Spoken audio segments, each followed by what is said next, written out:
दोस्तों नमस्कार, आपके अपने YouTube चैनल में आप सभी का हार्दिक स्वागत है। दोस्तों आज एक नया वीडियो लेकर आए हैं जिसमें हम बात करेंगे वित्त वर्ष 2022-23 में जारी SNA लिमिट का उपयोग कैसे करें। दोस्तों विद्यालय के अंदर विभिन्न राशियां जो प्राप्त होती हैं, विभिन्न मदवार जो राशियां प्राप्त होती हैं, उनका पूरा विवरण, उनके उद्देश्य और उपयोग की संपूर्ण जानकारी आपको वीडियो के माध्यम से दी जाएगी। वीडियो आपके लिए इन्फॉर्मेटिव होने वाला है।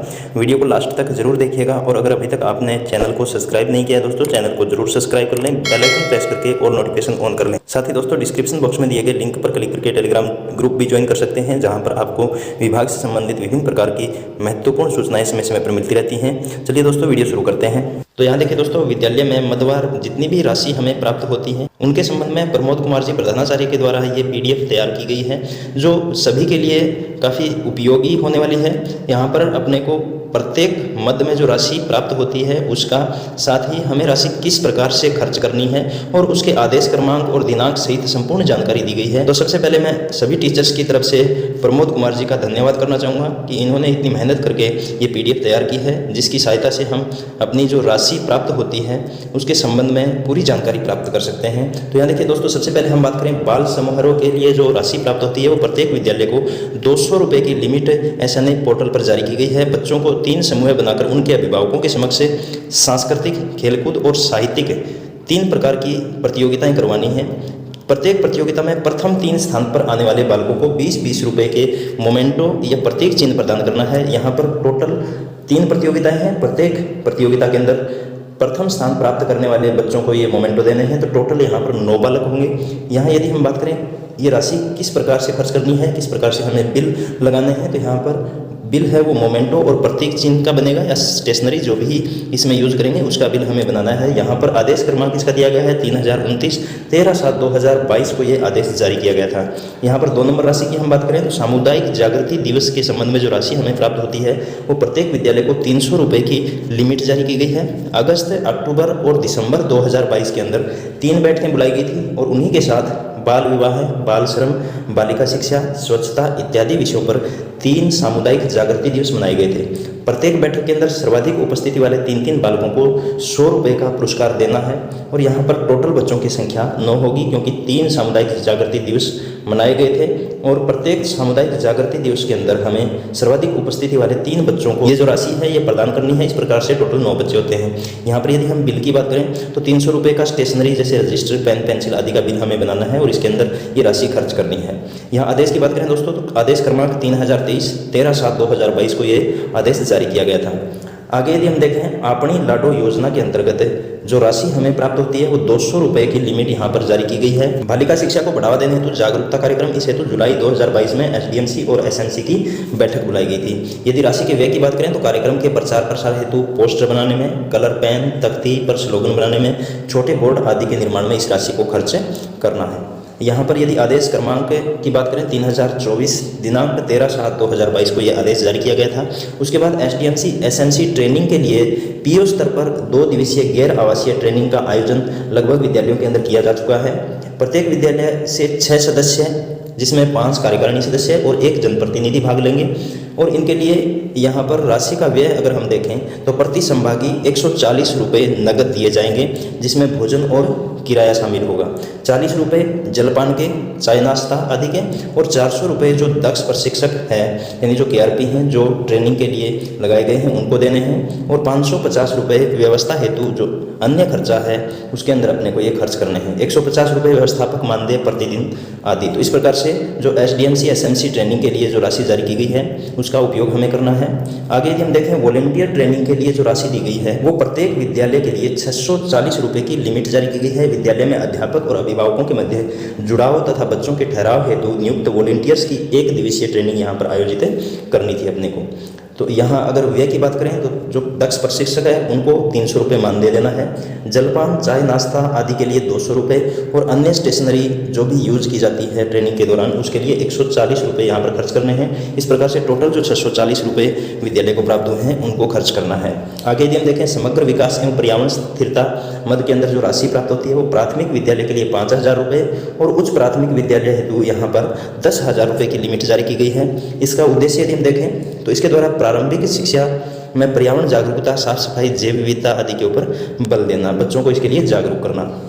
यदि हम खर्चे की बात करें तो राशि का व्यय अपने को फावड़ा, गेंती, खुरपी, हथौड़ी, पेड़ पौधों में पानी देने हेतु जो भी सामग्री की आवश्यकता है उसके लिए, इसके अलावा पाइप है, बाल्टी, कचरा निस्तारण हेतु इसका उपयोग अपने को करना है। यहाँ आदेश हम देखें तो 3578 आदेश क्रमांक है, 26/7/2022 को ये आदेश जारी किया गया था। आगे यहाँ देखिए दोस्तों, चाइल्ड ट्रैकिंग सर्वे के लिए जो राशि दी गई है, जो लिमिट जारी की गई है, उसके अंदर प्रति बालक 3 रुपये की दर से सभी विद्यालयों को ये लिमिट जारी की गई है। राशि का व्यय यदि हम देखें सर्वे के दौरान पेपर, फोटोकॉपी, फाइल, रजिस्टर आदि जो भी यूज किए गए हैं उनके ऊपर इसको खर्च करना है। उसके बाद देखिए स्पोर्ट्स ग्रांट राशि है वो प्राथमिक विद्यालय को 5,000 रुपये, उच्च प्राथमिक विद्यालय को 9,000 रुपये और उच्च माध्यमिक विद्यालय को 25,000 रुपये की लिमिट जारी की गई है। राशि का व्यय यदि हम देखें तो बच्चों की आवश्यकता व वर्ग वाइज सूची के अनुसार इसको हमें खर्च करना है। यहाँ आदेश 3034 13/7/2022 को ये जारी किया गया था। यहाँ पर आगे यदि हम देखें 9 नंबर, यूथ एवं इको क्लब मद के अंदर जो राशि प्राप्त होती है वो केवल उच्च माध्यमिक विद्यालयों हेतु लिमिट जारी की गई है जो 15,000 रुपये है। बच्चों में जीवन जीने का कौशल, आत्मविश्वास, पर्यावरण के प्रति जागरूकता आदि विकसित करने तथा तनाव, भय को दूर करने हेतु एक यूथ क्लब की स्थापना करनी, यानी उच्च माध्यमिक विद्यालयों के अंदर यूथ क्लब की स्थापना करनी है।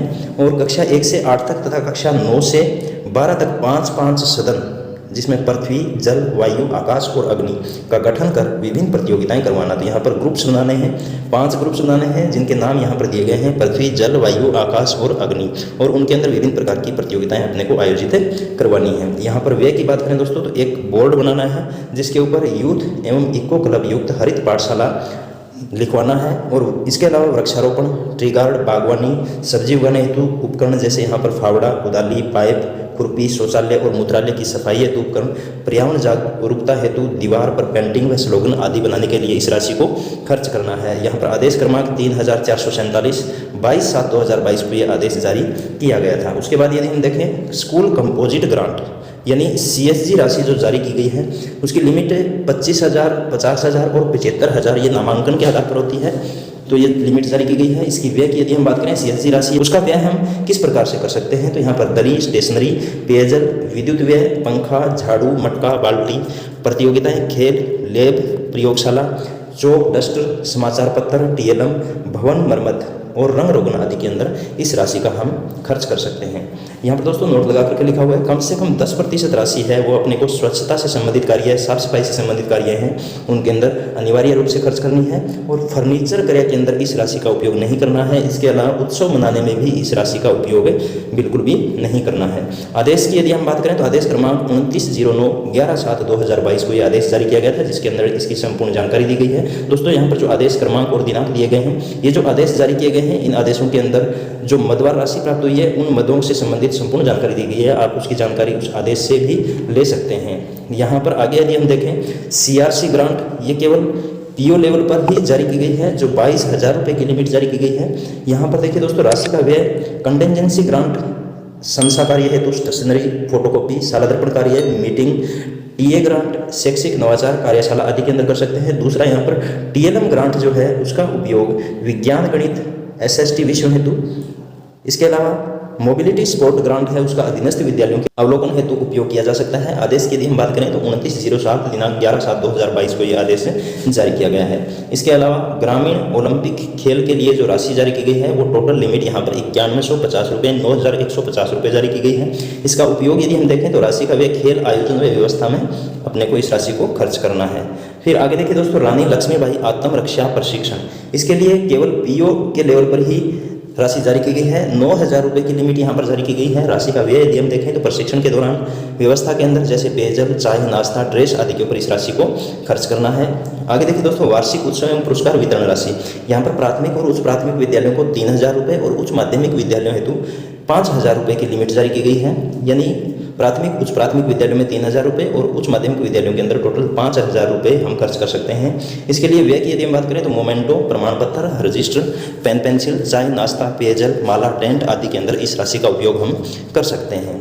आगे देखिए दोस्तों सुरक्षित और समावेशी शिक्षा मद के अंतर्गत जो राशि प्राप्त होती है उसके लिए प्रत्येक विद्यालय को 1,000 रुपये की लिमिट जारी की गई है। उद्देश्य यहाँ पर देखें तो सुरक्षित विद्यालय, बाल सुरक्षा नीति, जेंडर संवेदनशील वातावरण, वार्षिक सेफ्टी ऑडिट, बाल सहायता हेल्प डेस्क, सभी के विकास के समान अवसर आदि उपलब्ध हों। यहाँ पर व्यय की यदि हम बात करें तो नशे के दुष्प्रभाव व विधि के प्रावधान युक्त 6x4 फीट का फ्लैक्स बनवाना, यानी ये जो 1000 रुपये की राशि जारी की गई है, जो लिमिट जारी की गई है, इस राशि का उपयोग सुरक्षित और समावेशी शिक्षा से संबंधित 6x4 का हमें फ्लैक्स बनाना है, उसके ऊपर ये राशि खर्च करनी है।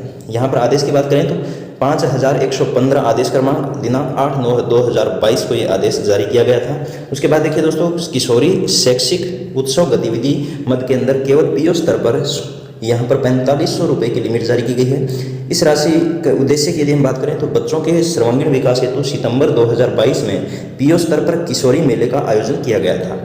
उस मेले के अंदर अपने को इस राशि को व्यय करना था।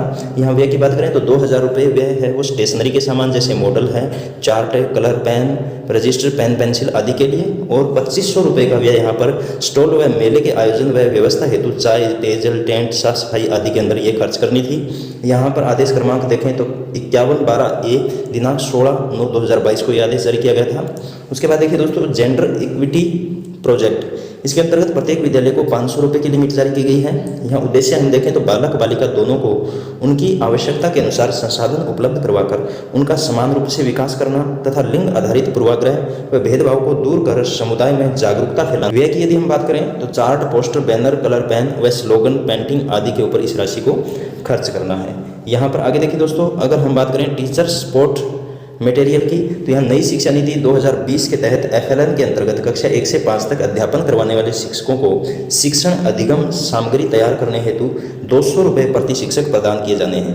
तो यहाँ पर TLM बनाने के लिए जो भी टीचर 1 से 5 तक अध्ययन करवाते हैं उनको FLN के अंतर्गत ये TLM सामग्री तैयार करनी है और इसके लिए 200 रुपये प्रति शिक्षक यहाँ पर दिए जाने हैं। आदेश की यदि हम बात करें तो आदेश क्रमांक 3258 दिनांक 19/7/2022 को ये आदेश जारी किया गया था।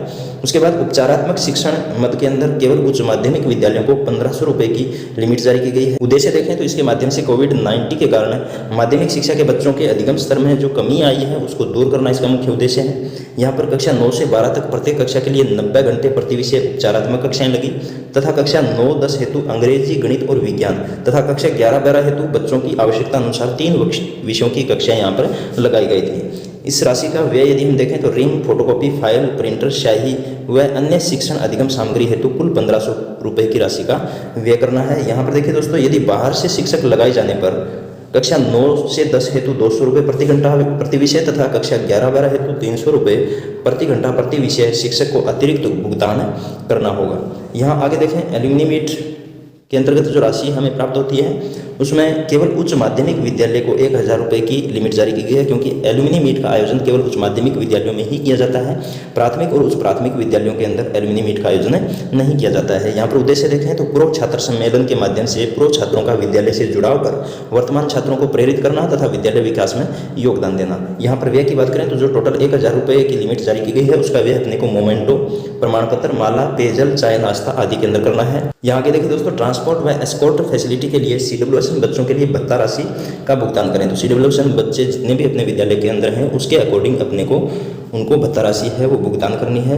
तो इस प्रकार से दोस्तों ये जितनी भी मदवार अपने को विद्यालय के अंदर राशि प्राप्त होती है उसकी संपूर्ण जानकारी इसके अंदर दी गई है, जिसमें अपने को कितनी राशि प्राप्त होती है, उसका उपयोग किस प्रकार से करना है और कब ये आदेश जारी किया गया था, ये संपूर्ण जानकारी दी गई है। दोस्तों एक बार पुनः प्रमोद कुमार जी, प्रधानाचार्य, राजकीय उच्च माध्यमिक विद्यालय रघुनाथपुरा, सहपुरिया, हिंडोली, बूंदी के द्वारा ये PDF तैयार की गई है। तो इनको एक बार पुनः हम सभी की तरफ से हार्दिक धन्यवाद, क्योंकि इस PDF के माध्यम से अपने को जो राशि है उसकी जानकारी मिलेगी और उसका उपयोग करने में बहुत ज़्यादा सहायता मिलेगी। तो पुनः इनका एक बार धन्यवाद देता हूं। दोस्तों वीडियो के माध्यम से संपूर्ण जानकारी आपको दी गई है। उम्मीद करता हूं वीडियो आपके लिए उपयोगी रहा होगा। वीडियो को ज़्यादा से ज़्यादा लाइक और शेयर करें। वीडियो को अंत तक देखने के लिए आपका बहुत बहुत धन्यवाद। दोस्तों फिर मिलते हैं एक नए वीडियो के साथ, तब तक के लिए जय हिंद, जय भारत।